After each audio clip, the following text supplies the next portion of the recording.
Você está entrando na zona de treinamento.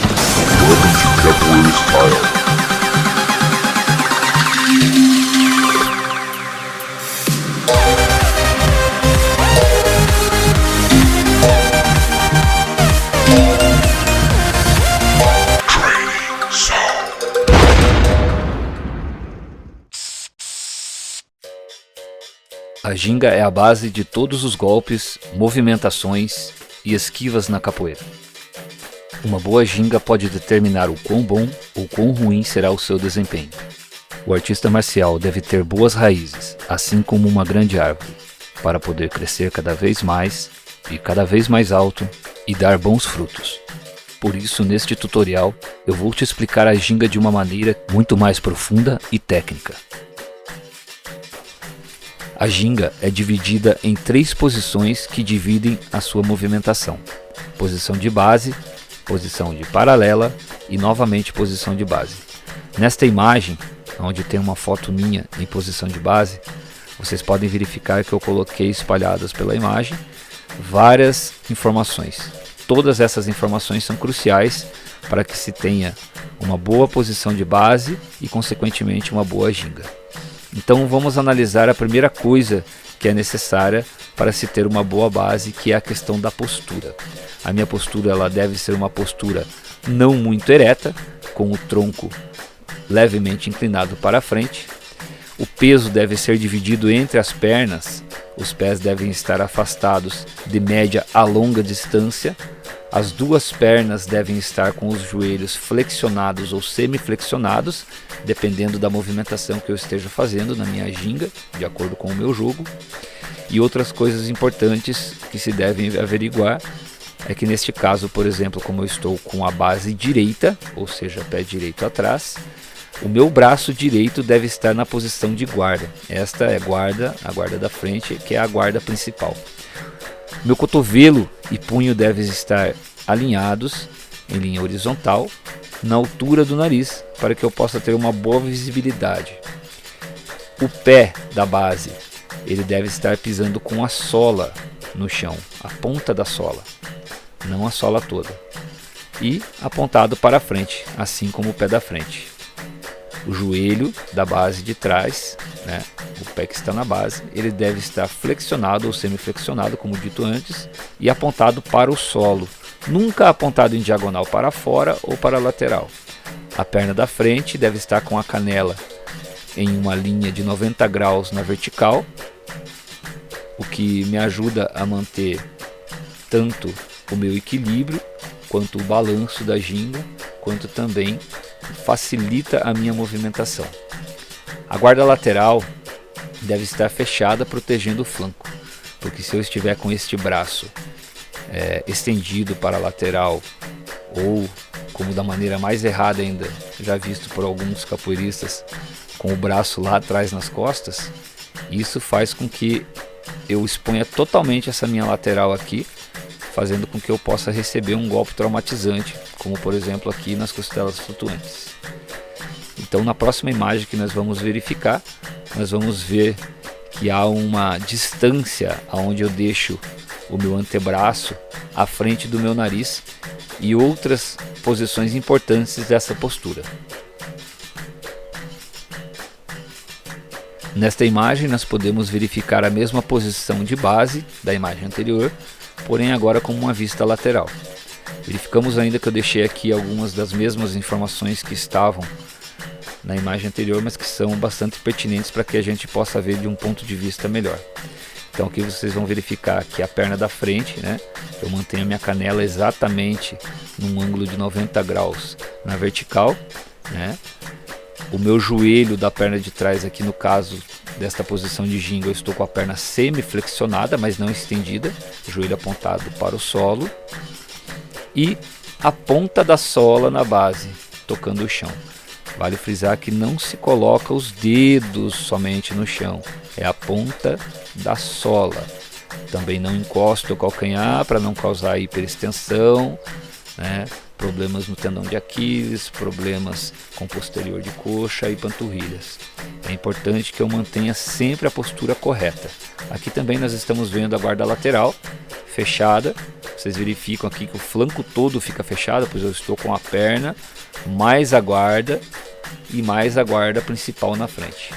E aqui é aquilo que eu tinha falado em relação à distância do meu antebraço em relação ao meu nariz, ao meu rosto.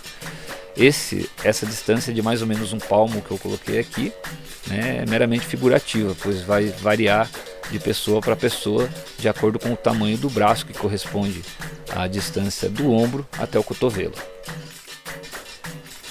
Dando continuidade ao nosso estudo da movimentação da ginga, vamos passar agora para outra posição, que é a posição de paralela.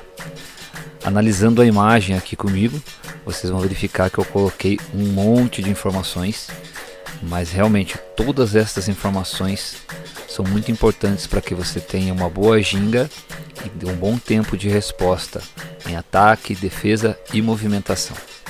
Então vamos verificar primeiro essas linhas pontilhadas que eu coloquei, que são alguns eixos importantes a serem pontuados. Primeiro nós temos aqui em azul a linha dos ombros, né? Seguido lateralmente em roxo a linha dos joelhos e aqui embaixo em branco a linha dos pés. Verifiquem que há uma progressão da linha dos ombros, um pouco mais afastado linha dos joelhos, um pouco mais afastado linha dos pés. Os pés devem estar em uma linha paralela horizontal, daí vem o nome da posição, paralela. Os joelhos, eles devem estar flexionados ou semiflexionados, como dito anteriormente, mas com um ângulo levemente aberto para as laterais, nunca voltado para frente. Por quê?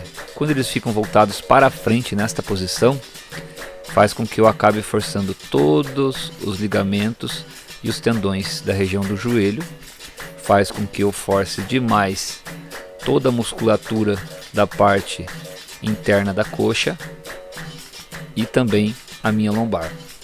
Então, evitando algumas lesões e alguns machucados, mantém-se esta posição, que também me dá uma maior autonomia de movimentação, mais liberdade.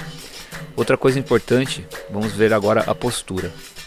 Então, como eu já disse, pernas afastadas, na distância que nós colocamos aqui, né? Você pode verificar, vamos dizer que essa distância seja a distância dos ombros, né? Então, se o meu ombro tem um palmo a mais os joelhos, um palmo a mais os meus pés. O quadril, ele deve estar voltado para trás, como nós vamos ver numa imagem desta mesma posição, mas em um ângulo lateral de visualização.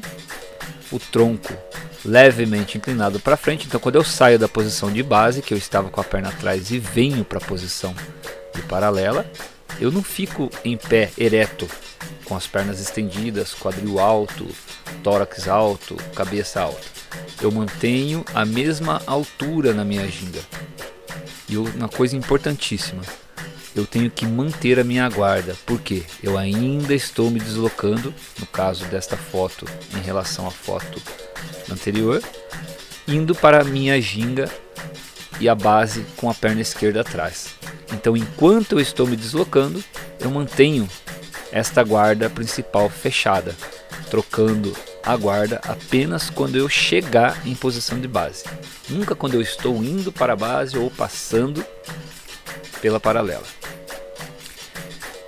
Então, se a gente for analisar esta imagem, né, nós vemos que a questão da guarda ela permanece a mesma da posição de base, mudando apenas a minha posição das pernas, que agora passam a ser as duas frontais.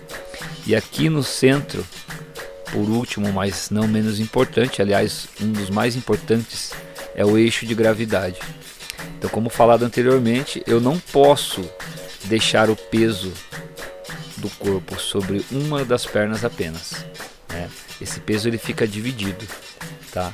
E nós vamos explicar agora na próxima imagem a questão do quadril e a importância para que eu possa dividir corretamente esse peso e manter assim a minha linha de gravidade.